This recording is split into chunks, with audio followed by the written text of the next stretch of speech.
우리 지난 시간 마지막 그 문장을 정말로 예수님을 그리스도라고 믿고 아는 사람이 비로소 예수 그리스도라고 부른다. 이게 이제 지난 시간의 마지막 문장이었습니다. 그래서 예수 그리스도라고 얘기할 때 이제 그 안에는 그리스도의 의미를 알고 예수가 누군 줄 알고 왜 예수님이 그리스도인 줄 충분히 알고 그 다음에 예수 그리스도라고 부를 때 이게 새로워지는 거죠. 그 예수 그리스도에 대해서 성경 전체에 써져 있지만 그 중에도 가장 이렇게 선명하게 우리가 믿는 그 그리스도 예수 그리스도에 대해서 좀 드러난 몇몇 구절만 조금 더 예수 그리스도를 알기를 원하는 마음으로 좀 나열했습니다. 사실 구강은 원래 의도는 어떤 의도였냐면 제목은 예수 그리스도지만 원래 의도는 이 삼위일체를 설명하기 위한 겁니다. 제가 처음에 갔던 중남미에는 의외로 단일 신론자들이 굉장히 많았어요. 양태론자들이 많았습니다. 무슨 말이냐면 그들은 이렇게 믿어요. 하나님은 한 분인데 다른 모습으로 나타났다는 거예요. 구약에는 성부로 나타났고 예수님 시대는 예수로 나타났고 지금은 성령으로 나타났다. 그러니까 우리는 세 분인데 한 분이라고 믿는 거잖아요. 세 분이 계시고 위가 계시고 일체라고 믿는데 이 양태론자, 단일 신론자는 그냥 한 분을 믿는 거예요. 한 분이 다르게 나타났다 이렇게 믿는 거예요. 그러니까 이분들에게 삼위일체를 설명해야 되는데 삼위일체라고 하는 단어 자체가 복음을 방해하는 꼴이 되는 거예요. 이거 니네 삼위일체론자야? 우리 안 믿어? 이렇게 되는 거죠. 그래서 삼위일체라고 하는 단어를 쓰지 않되 삼위일체에 대해서 분명히 드러내야 되겠다라고 얘기해서 만든 것이 구강의 내용입니다. 그런 의미가 있습니다. 그래서 먼저는 그리스도 예수를 조금 더 설명하고 그리고 그리스도 예수께서 아버지를 나타낸다고 설명하고 성령이 예수님을 나타낸다 이렇게 설명하면서 삼위일체에 대한 내용이 사실 구강의 포인트입니다. 자, 예수 그리스도 마가복음 1장 1절에 하나님의 아들 예수 그리스도의 복음의 시작이라 이제 이 한 문장이 우리에게 좀 달리 들어오잖아요.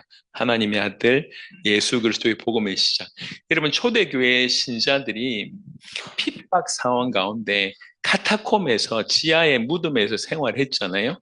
근데 이게 내가 예수님을 믿고 다른 사람이 예수님을 믿는지 확인이 필요할 때 그들이 했던 게 뭐냐면 사인이 물고기의 사인이었습니다. 이게 익두스라고 하잖아요. 익두스. 익두스라고 하는 단어는 원래 물고기라고 하는 건데 익두스가 다섯 글자로 되어 있지 않습니까? 근데 이들의 신앙 고백을 앞 글자만 딱 보니까 이 다섯 글자가 된 거예요. 익두스는 예수, 그리스도, 하나님, 아들, 구세주라고 하는 다섯 단어의 조합입니다. 그러니까 그들이 신앙이라는 거죠. 예수님은 그리스도고 하나님의 아들이시고 구세주다라고 하는 그들의 고백입니다. 그게 지금 마가복음 1장 1절에도 이렇게 나와 있는 거죠. 그래서 예수님이 하나님의 아들이라고 하는 사실, 그리스도라고 하는 사실, 그것이 복음이라고 하는 사실이 마가복음 1장 1절에 딱 도장 찍어서 처음부터 나와 있습니다. 이게 그들이 전하고자 하는 메시지였습니다. 자, 요한복음 1장 1절에서 18절엔 예수 그리스도를 조금 더 선명하게 설명합니다. 태초에 말씀이 계시니라. 이 말씀이 하나님과 함께 계셨으니 이 말씀은 곧 하나님이시니라. 이게 국문학도들, 국어에 익숙한 분들은 이 1장 1절부터 헤맵니다, 이게 무슨 말이에요? 문장으로는 이해가 안 돼요. 근데 1장 1절이 삼위일체 하나님을 설명합니다. 말씀과 하나님이 분명히 다르다고 했는데 말씀이 또 하나님이라고 하잖아요.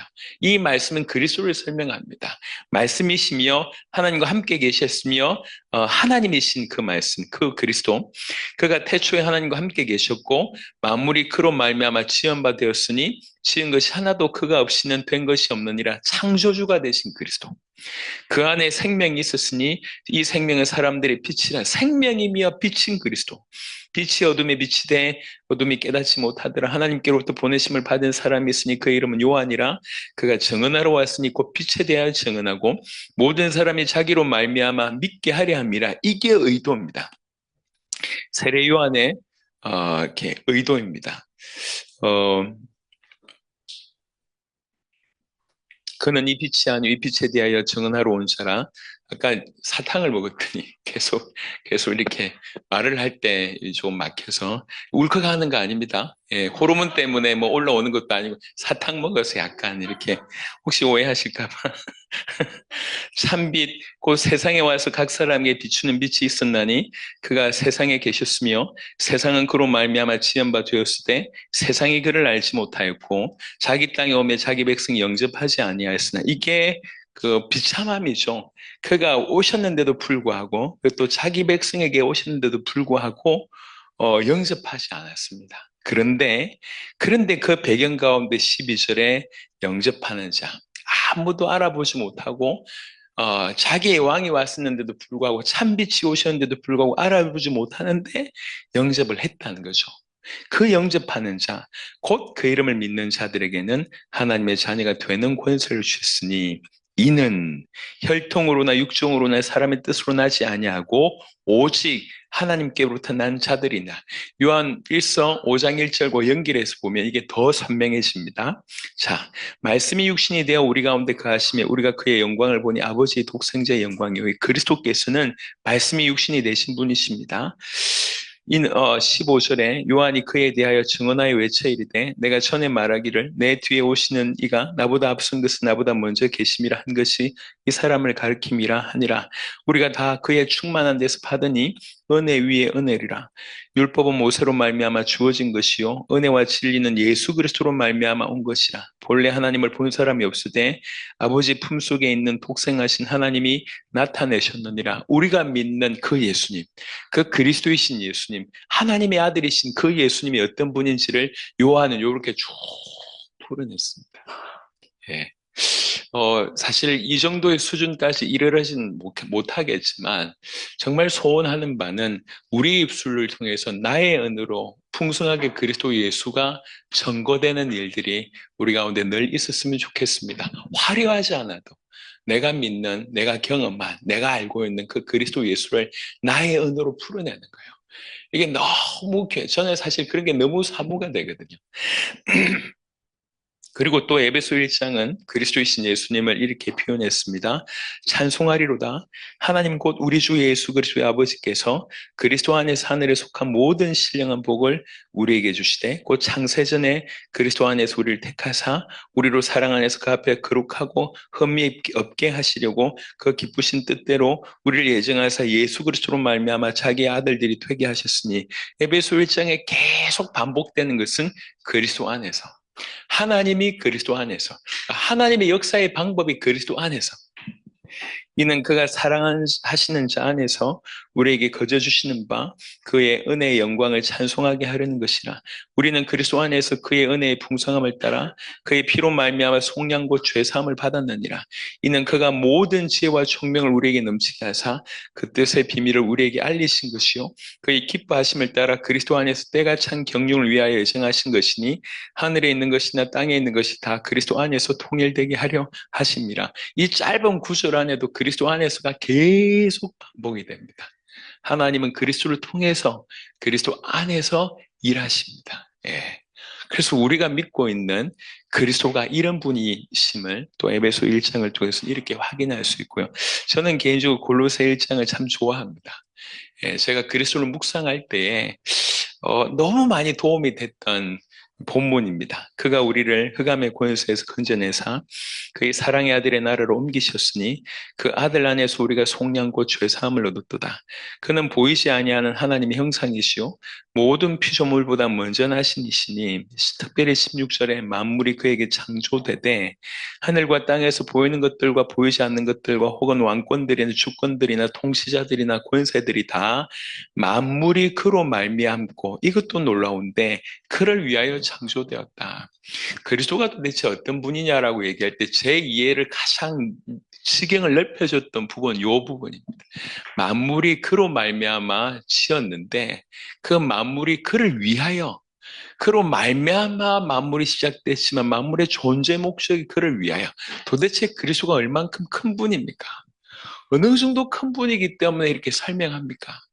여러분 또 이 예화를 들면 우리 이제 현인은 레파토리를 끼고 있기 때문에 이해하시겠지만 여러분 군대를 딱 가면요 처음에 이렇게 신병 가면 어느 정도 훈련하고 나서 6주가 되기 전에는 이제 조금 익숙해지면 이렇게 소대별로 이렇게 체육대회를 해요.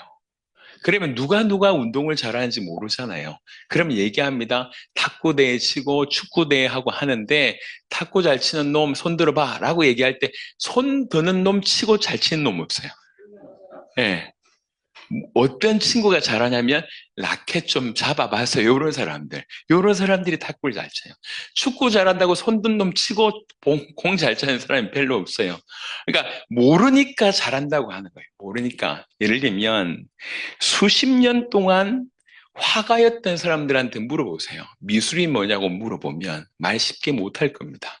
왜 그러냐면 수십 년 그림 그려보니까 미술이라고 하는 세계가 너무 광활하다는 걸 알고 자기의 위치를 조금 구분하는 거예요. 이게 너무 크니까 이게 모르겠다 이렇게 얘기를 하는 거예요. 예. 내가 음악 좀 한다 이게 모르는 사람이에요. 얼마나 이게 평생토록 음악을 한다고 음악을 알 수 있습니까? 음악의 세계가 평생 해보면 음악의 세계가 크다는 걸 알고 모르겠다고 얘기를 하는 겁니다. 사실 이쯤에 다시 한번 성경을 보겠습니다. 빌립보 3장을 보겠습니다. 빌립보 3장에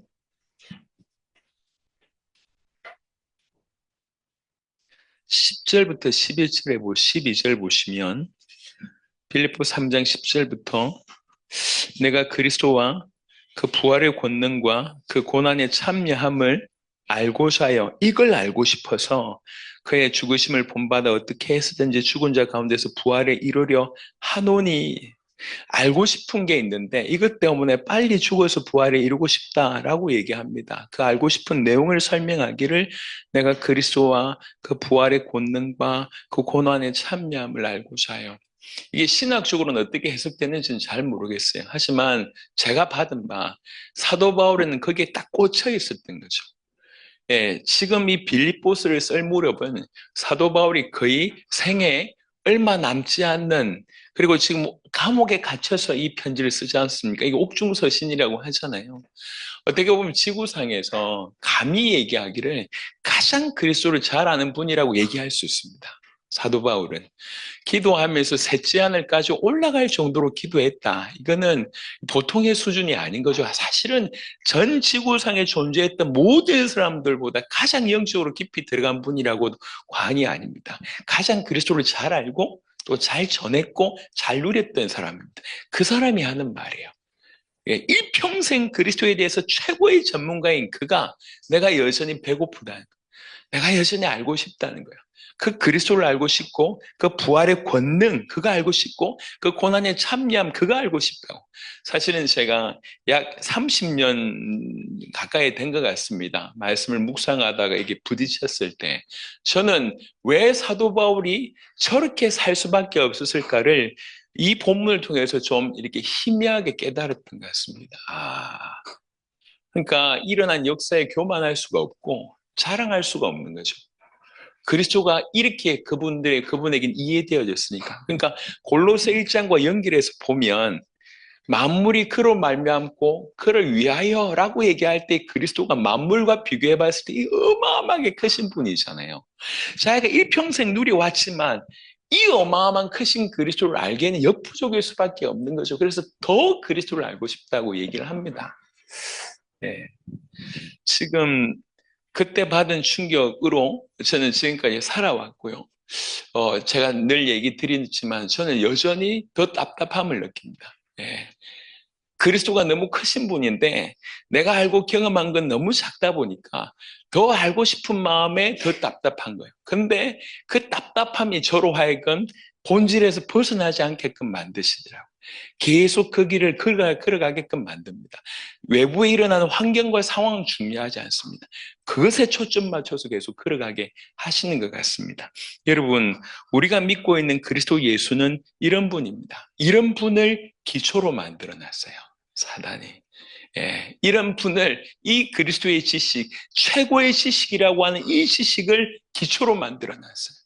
이거는 초신자가 이제 막 교회 들어오면 잠시 훑고 가는 걸로 신학자들이 신학하면서 신학의 아주 기초로 그리고 전부 다른 거는 굉장히 수준 높다고 얘기하는데 정작 그리스도는 귀하게 여기지 않는 겁니다. 있을 수 없는 일이 지금 벌어지고 있습니다. 17절에 또한 그가 만물보다 먼저 계시고 만물이 그 안에 함께 섰느니라. 그는 몸인 교회의 머리시라.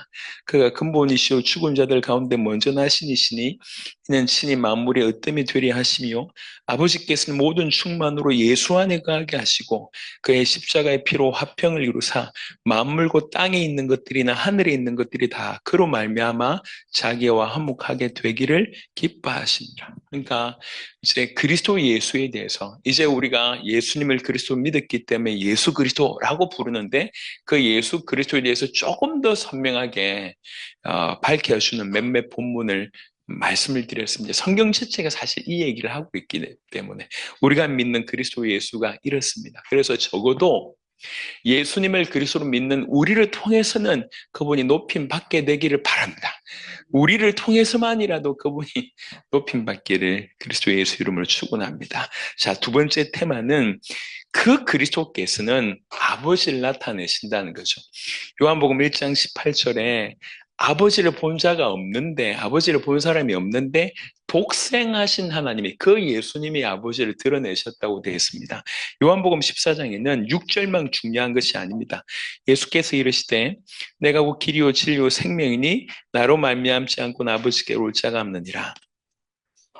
너희가 나를 알았더라면 내 아버지도 알았으리로다. 이제부터는 너희가 그를 알았고 또 보았느니라 라고 얘기하니까 빌립이 이르되 주의 아버지를 우리에게 보여주옵소서 그리하면 족하겠나이다. 예, 아주 빌립이 한 역할을 했습니다. 도무지 이해가 안 되니까 이런 질문합니다. 아니 본 적이 없는데 알았고 보았다고 하니까 보여달라 그러면 족하겠다라고 빌립을 얘기합니다. 예수께서 이르시되 빌립아 내가 이렇게 오래 너희와 함께 있을 때 네가 나를 알지 못하느냐? 나를 본 자는 아버지를 보았거늘 어찌하여 아버지를 보이라 하느냐? 내가 아버지 안에 거하고 아버지는 내 안에 계신 것을 네가 믿지 아니하느냐? 내가 너에게 이르는 말은 스스로 하는 것이 아니라 아버지께서 내 안에 계셔서 그의 일을 하시는 것이라. 내 말하는 말 한마디도 내가 행하는 모든 행동도 아버지께서 내 안에 계셔서 하시는 것이다. 그러니까 나를 통해서 아버지를 볼 수 있다. 나를 통해서 너희가 아버지를 보았다. 이렇게 지금 얘기를 하는 겁니다. 내가 아버지 안에 거하고 아버지께서 내 안에 계심을 믿으라. 그렇지 못하겠거든 행하는 그 일로 말미암아 나를 믿으라. 예수님이 직접 하신 얘기입니다. 예수님이 하신 말씀을 통해서 당신을 통해서 아버지를 본다고 얘기를 하는 거죠. 마태복음 11장 27절에 내 아버지께서 모든 것을 내게 주셨으니 아버지 외에는 아들을 아는 자가 없고 아들과 또 아들의 소원대로 계시를 받는 자 외에는 아버지를 아는 자가 없다라고 얘기합니다. 아버지를 알 수 있는 방법은 뭐냐면 아들과 아들의 소원대로 계시를 받는 자, 그가 하나님을 알 수가 있다는 거죠. 그러니까 그리스도를 통해서 하나님을 알 수 있다 그 말입니다. 누가복음 10장 22절도 같은 말씀이고요. 요한복음 1장 18절에 본래 하나님을 본 사람이 없으되 아버지 품속에 있는 독생하신 하나님이 나타내셨느니라. 이미 나타내셨대요. 그의 삶을 통해서, 그의 말씀을 통해서, 그의 행위를 통해서, 그의 존재를 통해서. 요한복음 8장 19절에 이에 그들이 묻되 네 아버지가 어디 있느냐? 예수께서 대답하시되 너희는 나를 알지 못하고 내 아버지도 알지 못하는도다. 나를 알았더라면 내 아버지도 알았으리라.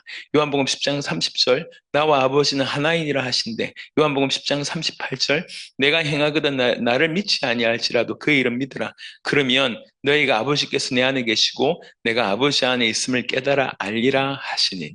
원래의 의도가 삼위일체 하나님에 대해서 알리는 거잖아요.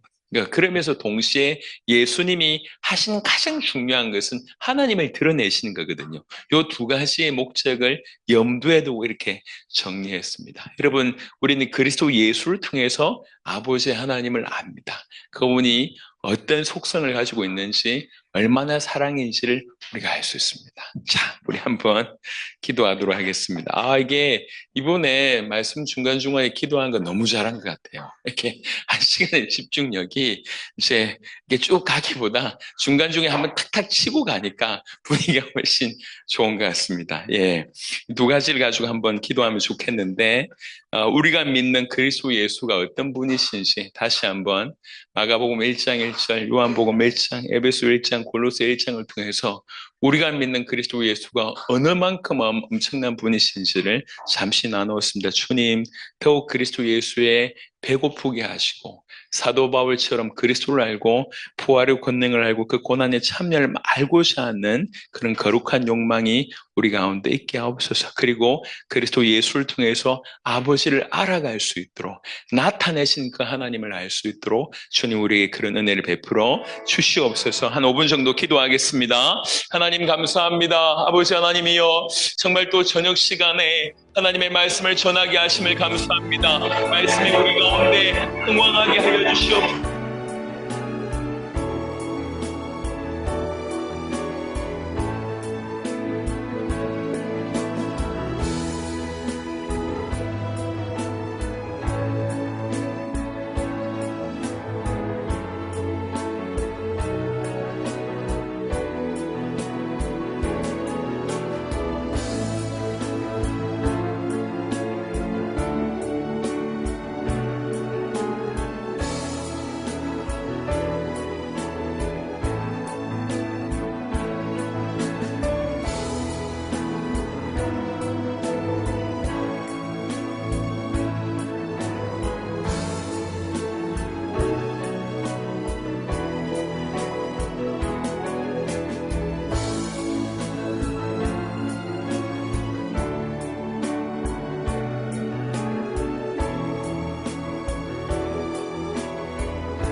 입니다. 그리스도 예수에 대해서 더욱 거룩한 목마름과 거룩한 배고픔을 허락하셔서 오직 그리스도의 갈급한 우리가 되게 하여 주옵소서. 또 그리스도 예수께서 드러내신 그 하나님을 더욱 알아가는 우리가 되게 하옵소서. 우리 주 예수 그리스도의 이름으로 기도드렸습니다. 아멘. 자, 세 번째입니다. 성령은 예수 그리스도를 증언하신다.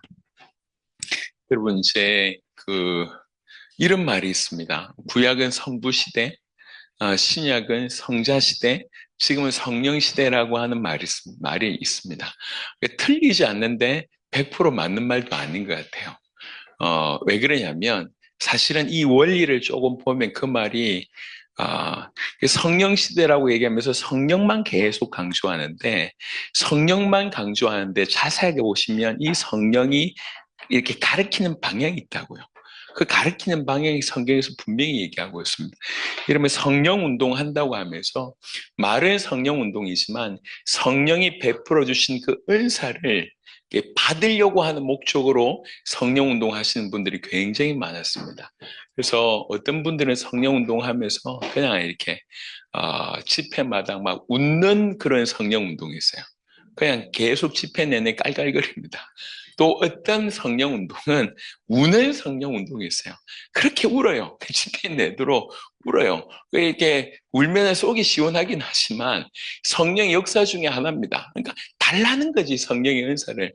여러분, 또 세계에서 말도 안 되는 일이 좀 벌어졌는데 성령 운동 하는 것 중에 하나가 뭐냐면 이빨이 금이빨로 바뀐대요. 그래서 성령 운동하면서 이빨이 금이빨로 바뀌는 게 그게 은사입니까? 은혜입니까?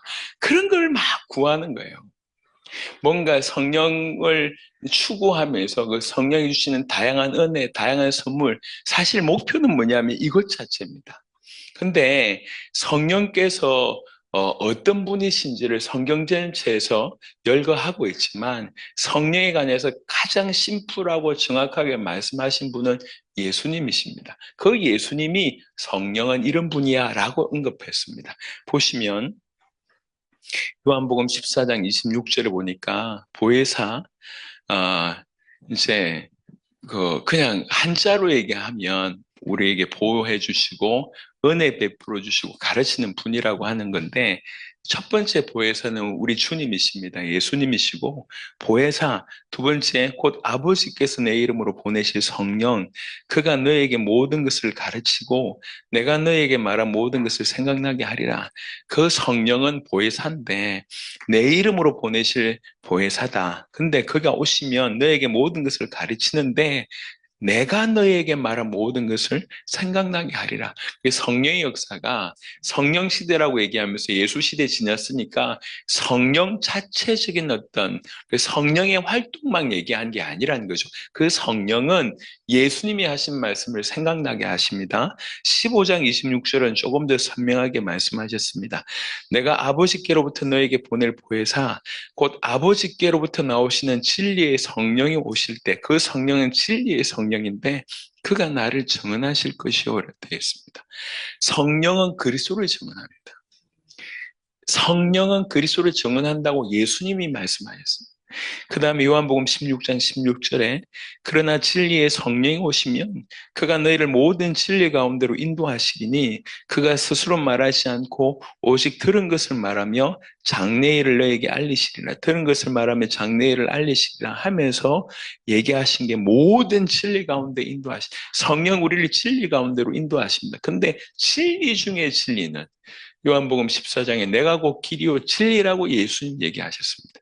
그러면 성령이 나를 증언하시고 진리인 나에게로 인도한다고 얘기해도 과언이 아닌 것이죠. 더 결정적인 것은 사도행전 1장 8절입니다. 성령을 얘기하면서 성령이 너에게 임하시면 너희가 권능을 받고 예루살렘과 온 유대와 사마리아와 땅끝까지 이르러 내 증인이 되리라 하시니라. 성령이 임하시면 땅끝까지 예수의 증인이 되리라라고 하는 것은 하나님의 의지입니다. 우리 입장에서는 되리라지만 하나님의 의지는 하나님 되게 하시겠다는 거죠. 그러니까 성령이 마시면 예수의 증인되게 하십니다. 그것 때문에 뭐가 필요하냐면 권능이 필요하다는 거죠. 근데 성령 운동하면서 우리는 뭘 잊어버렸냐면 이 목적을 잊어버렸어요. 내 증인 되리라 땅끝까지 요걸 잊어버렸고 권능을 받고 여기에만 초점을 맞춰져 있습니다. 그래서 여러분 성경에 보면 특별히 사도행전에 성령 임하는 장면을 다 보세요. 다 보시면 사도행전 2장, 사도행전 4장, 사도행전 쭉뭐 9장, 사도행전 10장 보시면 성령 임할 때 단 한 번도 예외 없이 복음이 선포됩니다. 단 한 번도 예외 없이 예수가 증언됩니다. 단 한 분도 예외 없이 예수가 누군지를 증언돼요.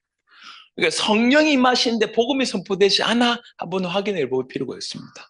그게 성령인지 양령인지. 제가 이제 아프리카를 갔는데 원래 아프리카 분들이요 이렇게 열정이 넘쳐요. 찬양할 때 제가 중남미 갈 때도 약간 좀 놀랬거든요. 찬양할 때 앉아 계신 분들이 없어요. 예. 찬양할 때 여전히 앉아 있는 사람들은 한국 사람, 일본 사람. 그냥 가만히 있으면서 아무것도 안 하는 사람이 한국 사람이에요. 중국은 대놓고 할 수도 없으니까. 일본은 우리보다 약간 좀 심하긴 하더라고. 근데 중남미 분들은 그냥 찬양하면 일어나요. 그래서 제가 과테말라 갔을 때 놀랬던 게 찬양을 한 1시간쯤 하거든요. 1시간쯤. 이게 하얀 그 와이셔츠가 보통 런닝 없이 하얀 와이셔츠를 입는 분들이 많잖아요. 기타 찬양 인도하시는 분이 제가 뭘 보기 시작했냐면 처음에는 겨드랑이부터 이렇게 땀이 젖더라고요. 너무 열정적으로 하니까 땀이 쫙 젖으면서 이게 온몸에 땀이 젖는 거를 봤어요, 제가. 그 정도로 열정적으로 합니다. 그러니까 중남미 갔을 때도 제가 놀랐어요. 아프리카 갔을 때는 비교가 안 돼요. 아프리카 갔을 때는 사람들이 앞으로 뛰어나오더라고요. 이렇게 뛰어나와서 여기에서 막 놀아요.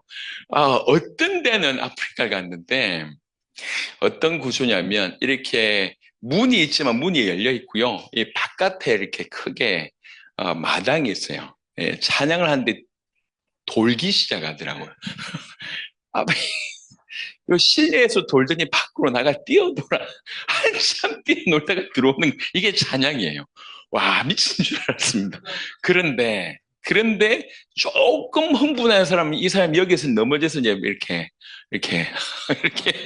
뒤집기 시작하더라고요. 이렇게 막, 발발발 들면서 뒤집기 막 시작해서. 그래서 제가 나가서 마이크를 들고 이제 얘기했습니다. 이게 성령의 역사라고 보이냐? 성령이 이렇게 지저분하냐? 찌릿찌릿하면 성령의 역사냐? 찌릿찌릿하면 병원 가야 된다. 성령의 역사 아니다. 뭔가 신기하면 성령의 역사라고 생각해요. 뭔가 이렇게 좀 이렇게 이러면 성령의 역사라고 생각합니다. 그래서 이게 악령의 역사인지 성령의 역사인지 구분도 안 돼요. 우리나라에 아주 오랫동안 방언사에 가신 분이 계세요. 이분이 얘기 한번 하신 적이 있어요. 자기가 생각할 때 우리나라의 방언 중에 70%는 귀신 방언이래요. 그러면서 본인이 언제 방언 받는지를 쭉 얘기하는 거예요. 예. 방언 달라고 열심히 기도하다가 거의 기신백신할 때 방언이 임한대요. 거의 그 방언은 귀신 방언이라는 거예요. 방언하는 게 성령의 역사가 아니라니까. 모든 방언이 성령 역사 아니에요. 여러분 지금 방언하는 걸 제가 비난하는 게 아니고 확실히 아시라니까. 성령 얘기하면서 초점 전부 다 어디에 맞춰져 있냐면 권능에 맞춰져 있어요. 은사에 맞춰져 있어요. 뭔가 신기한 것에 맞춰져 있어요. 그게 성령이, 그러니까 성령 받는 게 힘들거든. 너무 힘들거든. 그러니까 좀 신비한 거 받으면 힘나니까. 여러분, 당장 방언만 받아도 몇 시간씩 기도하는데 금방 갑니다. 근데 중요한 건 뭐냐? 뭘 기도했는지 몰라. 몇 시간씩, 뭐 기도하는데 뭘 기도했는지 몰라. 근데 몇 시간 기도하니까 마음은 후련하죠. 예, 그 위안을 삼습니다. 틀린 게 아니에요. 하지만 성령 임한다고 얘기한 것을 전부 해석을 달리 하는 겁니다. 여러분 성령은 사도행전에 보세요. 성령 임하는데 복음이 선포되지 않는다. 이런 적은 한 번도 없어요. 한 번도 없습니다. 예수님이 얘기했습니다. 성령이 임하면 그가 나를 증언할 거다. 성령이 임하면 진리 가운데로 인도할 거다. 성령이 임하면 내가 말한 거 생각나게 할 거다. 성령이 임하면 땅끝까지 이르러 내 증인 될 거다. 라고 예수님이 얘기하셨어요. 그래서 사도행전 2장, 사도행전 4장 쭉 보시면 성령이 임하면 반드시 복음이 선포됩니다. 반드시 예수가 누군지 선포됩니다. 반드시 그렇게 나와집니다. 그게 올바른 성령의 역사입니다. 권능을 부인하는 게 아니에요. 얼마든지 권능 임한다고 되어 있잖아요. 권능 임할 수 있습니다. 방언 임할 수 있고 예언 임할 수 있습니다. 놀라운 치유 역사 임할 수 있습니다. 하지만 그것이 목적이 아니라는 거예요. 그 모든 것들 통해서 반드시 복음을 전해져야 됩니다. 성령이 임하는데 예수가 드러나지 않는다. 가짜 성령입니다. 성령이 임하는데 복음이 선포되지 않는다. 복음을 경시 여긴다. 올바르지 않습니다. 그래서 죄송하지만 성령 운동 하시는 사람들의 결과가 별로 복음적이지 못해요. 별로 복음하고는 상관없어요. 뭔가 많은 병을 나르고 뭔가 대단한 일을 하고 나서 나중에 보면 결국 자기만 드러내든지 역사만 자랑합니다. 우리가 이런 일을 했어요. 뭐 이 사람 이랬습니다. 저 사람 훌륭합니다. 유능합니다. 자기가 드러나는 거지 복음이 드러나지 않습니다. 예수가 드러나지 않습니다. 사단이 웃고 있습니다. 예. 우리 이빨 금이빨로 바뀌어도 웃고 있어요. 그래 많이 바뀌어라. 뭐 이빨뿐만 아니라 머리도 바꿔줄까? 뇌도 바꿔줄까?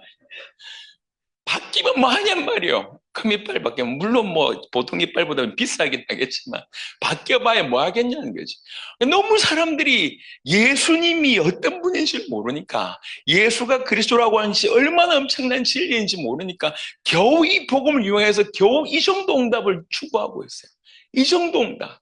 모든 걸 다 주겠다고 하는데 저 이제 그 막내를 데리고 예를 들면 저 편의점 같은 데 가서 야 아빠가 돈 줄 테니까 마음껏 사. 편의점을 다 사줄 수도 있는 아빠인데 마음껏 사. 저기 가서 사탕 2개 들고 와가지고 아빠 이거 보내요 라고 할 수준이에요. 이게 우리에게 와 있는 그리스도가 얼마나 엄청난지를 모르니까 이거 이용해서 요거 하고 있는 거예요. 그래서 이제 어떤 분이 쓴 비유입니다. 우리 신앙생활의 수준을 얘기한 게 여러분 미사일 가지고 바퀴벌레 잡는 법 봤습니까? 미사일 가지고 쥐새끼 잡는 법 봤냔 말이에요. 우리가 이 엄청난 무기를 가지고 겨우 사용하는 게 이런 거 사용하고 있어요. 이런 거. 비교 안 되는 엄청난 미사일 가지고 겨우 바퀴벌레 잡고 쥐새끼를 잡는데 그걸 사용하고 있어요. 복음이 얼마나 엄청난지를 모르니까 겨우 쓴다고 하는 데가 이런 데를 쓰고 있는 거예요. 그게 지금 우리의 수준입니다. 여러분 성령이 그냥 단순히 우리에게 좀 흥분을 시켜주고 몇 가지 은사와 달란트를 주는 정도가 아닙니다. 성령은 우리를 땅끝까지 이르러 예수의 정인 되게 하시는 분이십니다. 그러니까 성령 충만 받아서 땅끝까지 이르러 주님의 정인 되게 하는 것이 그게 하나님이 원하시는 삶이라는 거예요. 요한일서 5장 6절에 보니까 이는 물과 피로 임하신 이시니 곧 예수 그리스도시라. 물로만 아니요 물과 피로 임하셨고 증언하는 이는 성령이시니 성령은 진리니라. 성령이 복음을 증언하고 성령이 그리스도를 증언합니다. 성령이 구원을 증언합니다. 무엇보다도 성령이 예수님을 증언합니다. 그래서 성령은 예수 그리스도를 증언하십니다. 나타내십니다. 예수님은 아버지를 나타내십니다. 이렇게 이제 삼위일체 하나님이 어떻게 드러나는지를 좀 전달했고 우리도 이런 부분에 좀 정리가 필요하다고 생각합니다. 저는 성령 운동하는 분들을 비난하기 위해서 이 메시지를 전하는 게 아니에요. 바로 우리가 성령 받을 때 그 초점을 분명하게 하기 위해서 올바른 성령을 충만을 받을 때 우리 입술을 통해서 예수가 증언되고 복음이 나타나게 되었습니다. 여러분 우리 인생 살고 나서 예수가 나타나야 되잖아요. 예수님이 하나님의 아들 그리스도라고 한 그 진리가 드러나야 되잖아요. 제가 여러분 잘 모르시겠지만 중남미에서는 좀 유명했어요. 우리 아들도 잘 몰라. 꽤 유명했어요. 제가 가면 사인 받으려고 줄을 섰다니까. 제가 그래서 뭐 해주면 뭐 교재 같은데 뭐 사인 해주면 좋아가지고 사진 찍고 막 이렇게 여러분 몰라서 그렇지. 유명해지는 게 막 그닥 그렇게 대단합니까? 사람들이 나를 알아봐 주는 게 그닥 그렇게 대단하냐 말이에요. 아무 짓에도 쓸모가 없어요. 그럼 뭐가 대단한데요? 그래 본들 수천 명, 수만 명 앞에 메시지를 전해본들 수많은 사람들이 서로 사진 찍으려고 와가지고 사진 찍고 해본들 뭐가 중요하냔 말이에요. 별로 중요하지 않습니다. 남는 게 별로 없어요. 진짜 중요한 게 뭐냐면 우리 살고 나서 내 이름 남는 거, 역사 남는 거 중요하지 않습니다. 아까 제가 얘기했습니다. 이 수많은 역사들 아마도 오래 교제하셨음에도 불구하고 이런 거를 조금 자세하게 보신 분이 많지 않을 겁니다. 우리 성도들도 그렇고요. 왜 그러면 이게 별로 보여주질 않아요. 이런 특별한 시간 아니면 별로 안 보여줘. 우리 성도들 중에도 이거 이렇게 보신 분들이 뭐 한 번이나 두 번이나 별로 없을 거예요. 기담아 듣지 않아서 자랑하지 않습니다. 저는 개인적으로 이 엄청난 역사가 아무것도 아니라는 얘기가 아니지만 이 엄청난 역사가 별로 중요하지 않습니다. 복음에 비하면. 우리가 가지고 있는 복음에 비하면 이거 아무것도 아니에요. 이거 100만 번의 역사를 이 복음을 통해서 이뤄낼 수 있다는 거지. 이게 가치 없다는 얘기가 아니라 비교해보면 우리가 가지고 있는 복음과 비교해보면 이게 아무것도 아니에요. 이 100만 곱절의 역사가 얼마든지 일어날 수 있다고 생각합니다. 그래서 아직 저희는 당대 세계복음화의 사역 중 1%도 시작하지 않았다고 생각합니다. 그래서 교만하지 않는 겁니다. 교만할 수도 없는 겁니다. 내가 이 정도 했지라고 할 마음이 클 것만치도 없어요. 예. 그래서 슬리퍼 신고 다니잖아요. 이렇게 신고 다니잖아. 자랑할 마음이 없어요. 내가 뭔가를 했다는 마음이 저한테 없기 때문에. 남들이 볼 때는 어째 보일지 모르겠, 대단해 보일지 모르겠지만 저는 대단하다고 생각하지 않습니다. 교만한 게 아니에요. 우리가 들고 있는 복음 때문에 이런 역사가 일어났잖아요. 이게 대단한 거지. 이게 대단한 게 아니잖아요. 이걸 들고 있다고, 이걸 들고 있다면 이런 일들이 얼마든지 일어날 수 있습니다. 얼마든지. 전 세계의 복음 받을 사람들이 숨어 있습니다. 이거의 가치를 알면 이것과 어떻게 바꿀 수 있냔 말이에요, 이게. 그래서 저는, 우리가 가지고 있는 복음의 가치를 더욱더욱 안다면, 이 복음이 얼마나 큰지를 안다고 하면, 제가 겁없이 뛰어나갈 수 있었던 이유가 하나였다고 말씀드렸습니다. 저는 복음이 너무 커 보였어요. 예. 이게 너무 커 보였기 때문에 내가 돈이 없어도 괜찮다고 여겨졌고, 내가 은혜를 못해도 괜찮다고 여겨졌습니다. 저희 교회에 숫자가 많지 않습니다. 근데 세계복음화교에서 너무 준비된 인물들을 보내주세요. 영어 잘하는 친구를 보내주세요. 스페니시 잘하는 친구를 보내주세요. 우리 중국은 어느 정도냐면 아예 중국 한족인데 한국에 와서 국문학 전공한 친구를 교회에 보내주셨어요. 우리 이 형제 중에 한 명이 일본 사람하고 결혼을 했는데 그 일본 그 아내가 한국 말하게 돼 우승한 친구예요. 희한하게 연결돼요. 이해되십니까? 이게 말이 안 되는 거잖아요. 교인 숫자 얼마 없는데 세계로 뻗어갈 수 있도록 하나님 허락하세요. 경제가 얼마 없습니다. 경제 항상 부족했어요. 항상 부족했는데 채워져요. 여기 올 때 교회가 이제 좀 커 보이잖아요. 여기 올 때 저희 돈 4천만 원 들고 여기 왔어요. 20매덕의 빚을 그대로 껴안고 왔어요. 그러면 20매덕 빚을 껴안으면 불편해야 될 거 아닙니까? 안 돼야 될 거 아닙니까? 10년 동안 계속 됐어요. 빚은 매덕 늘어났습니다. 근데 가치는 이 아파트 갑자기 짓는 데가 2배 늘어났어요. 그래서 우리는 돈 거의 없이 들어왔는데 그냥 갑자기 10년 동안 열심히 사역하고 나서 이렇게 2배 뛰는 바람에 이렇게 남는 장사가 된 거지. 이렇게 뭐 한 게 없어요. 항상 부족했어요. 항상 부족했는데 그간의 당대 세계복음 사역에 하나님 계속 이 모든 나라에 우리는 항상 도우면서 사역했습니다. 돕게 하셨어요. 섬기게 하셨어요. 분명히 모여있는 성도들로 봤을 때 뭔가 나올 구멍이 전혀 없어요. 근데 하나님 행하셨어요. 내일 그런 얘기를 좀 하겠지만 여러분 우리가 받은 복음의 귀함을 알고 이 복음이 세계에 살릴 수 있겠다고 믿으시면 그 믿음대로 걸음 옮겼을 때 하나님 문을 여십니다. 저는 그래도 제 인생에 제 스스로 하나님의 은혜이지만 제 스스로 가장 잘했다고 여기시는 게 몇 가지가 있습니다. 그 중에 하나가 2012년 1월에 마이애미로 걸음한 거. 예. 그리고 이 말을 해야지 와이프한테 제가 살아남을 것 같아. 우리 와이프 만난 거. 이게 가장 잘한 겁니다. 예. 그 얘기 얘기해줘.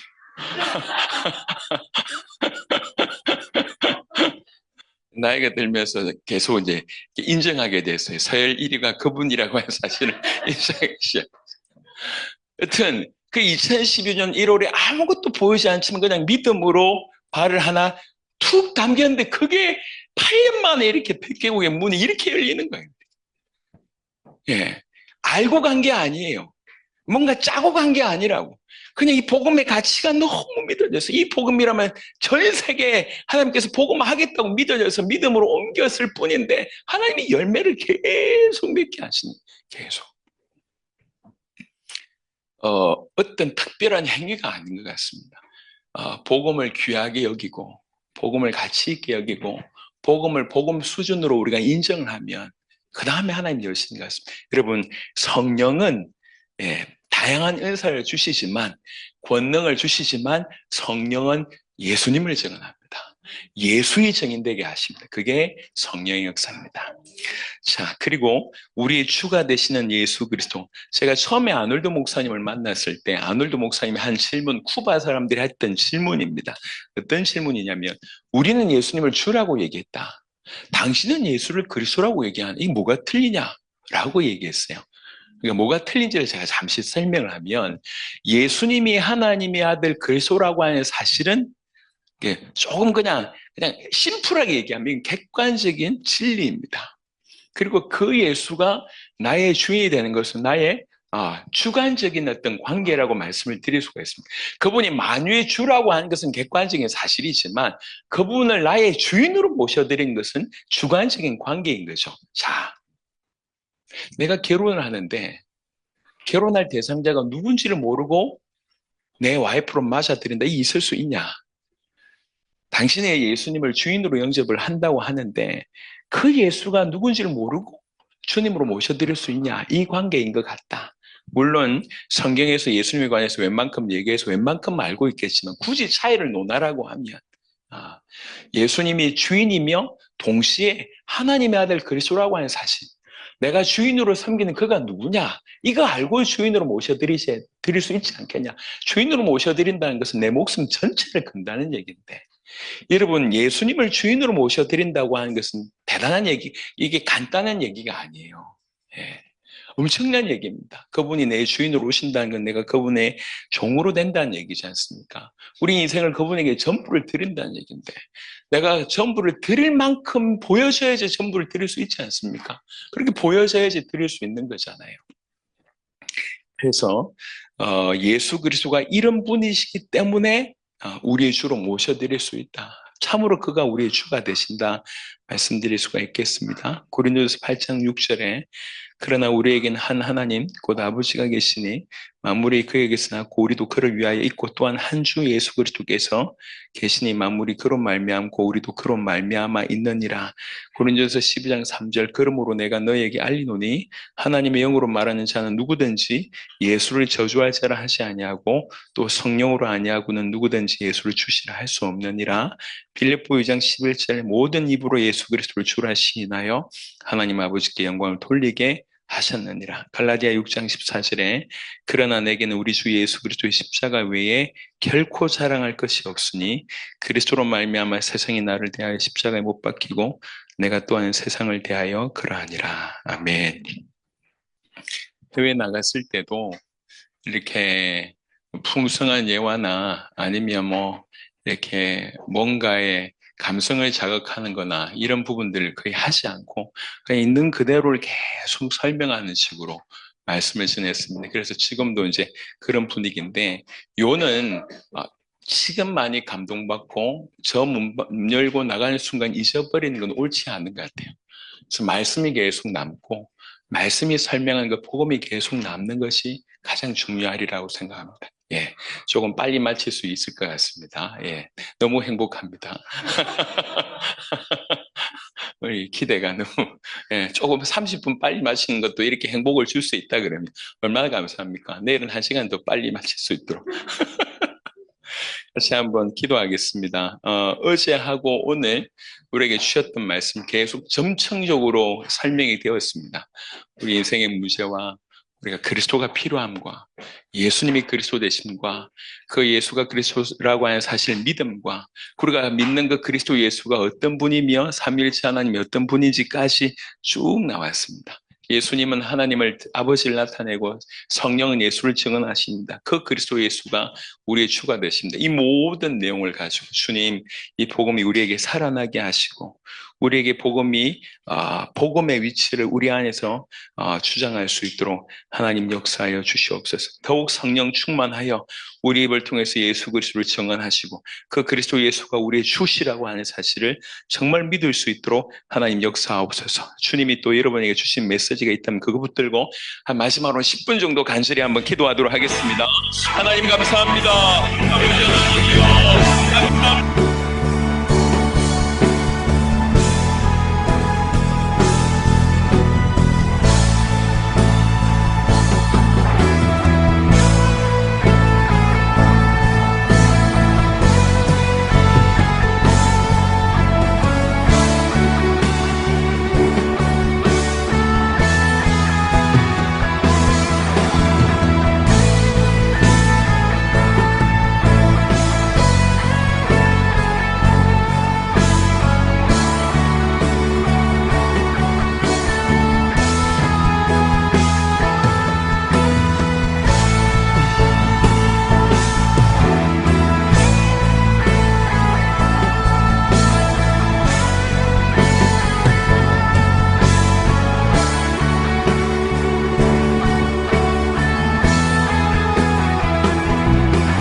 계속 우리에게 복음을 들려주셔서 감사합니다. 예수님이 누구신지를 들려주시고 예수님이 하나님의 아들 그리스도이심이 이것이 어떤 의미인지를 우리에게 조명해 주셔서 감사합니다. 한 명도 외에 없이 예수님을 하나님의 아들 그리스도로 하고 믿고 이 그리스도를 증언하는 성령 충만하여 그리스도를 증언하고 그리스도를 통해서 또 하나님을 발견하는 우리 성도들이 되게 하여 주시옵소서. 그래서 열방에서 이 복음을 원색적으로 전하는 사도들 같이 쓰임 받도록 축복하여 주옵소서. 감사를 드렸고 살아계신 우리 주 예수 그리스도의 이름으로 기도드렸습니다.